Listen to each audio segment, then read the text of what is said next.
Salutations, respected viewers. I am George from Ireland. Here I am in London at 100 Bayswater Road. Behind me, you can see the house where Sir James Barrie lived. He's better known as J.M. Barrie. So J.M. Barrie was born in North Britain in 1860. He was a Scotsman. He was also a very short man. He was 5'2" or so, and he went into banking. And his banking career took him here to London, where he spent almost his whole adult life. He might seem to be unsuitable in temperament for banking. He was a cloud dweller, an imaginative type who liked the escapism of inventing these fictive tales, particularly aimed at children. But he's best known for Peter Pan, but he wrote numerous other stories and books as well. So, some of the children here, the little girl and little boy, are based on his neighbours who lived close by. And they went obviously just over the road to play in Hyde Park. This area of London is called Bayswater because there was an underground river called Bayswater. Well, it was not always underground, it was being built over one of the lost rivers of London. And Hyde Park, I'll show you, is here. So children going there to the playground, the Peter Pan playground indeed. So he wrote Peter Pan, which is about the little boy who never grew up. And so there are two upper middle class children in London who are magically whisked away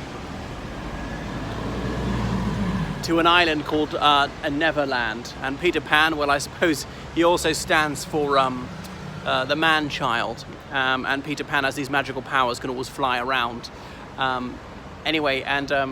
Barrie also invented the name Wendy for that fairy towards the end. Now, there needs to be a villain of the piece, as there's already a hero.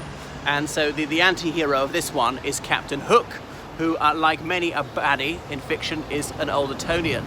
So Captain Hook is a sea captain, and he's often depicted as though he's in the 17th century or something, wearing one of those shoulder-length wigs that were popular in the time of Charles II. So Captain Hook is aptly named because he has a hook for a hand, as in, remember, that crocodile bit it off years before, and so he's always living in terror of that huge reptilian catching up with him, which is why he threw a clock to the crocodile. You see how I do that? I always jump to the end of the sentence, skip out the middle bit, because my mind is ahead.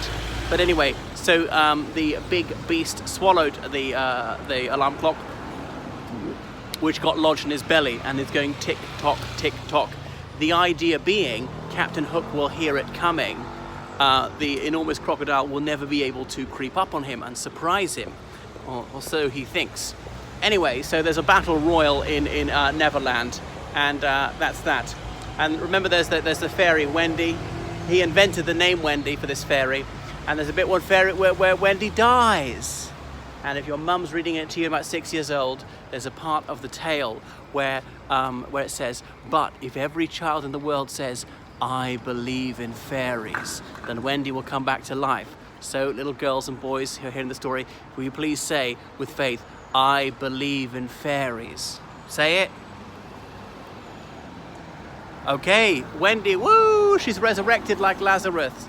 My goodness, you see, faith. If you have faith the size of a mustard seed, everything is possible. So that's Peter Pan, by far his best known work, J.M. Barrie. So he was a friend of children.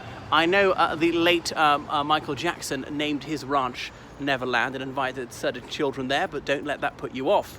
And there's also that documentary Finding Neverland. Anyway, J.M. Barrie, he died in 1937. You see, I'm 2 steps ahead of myself. It was copyrighted. I think copywritten. Copyright is the noun, without the W. Saying that there were rights of it. Anyone who performed it, because it was turned into a play by then, or as a film, or published the book, had to pay royalties, or sold any merchandise, dolls, in the shape of Peter Pan, Wendy, Captain Hook, and the like. And he left his money, well, his bequest was to Great Ormond Street Hospital for Sick Children. which is here in London.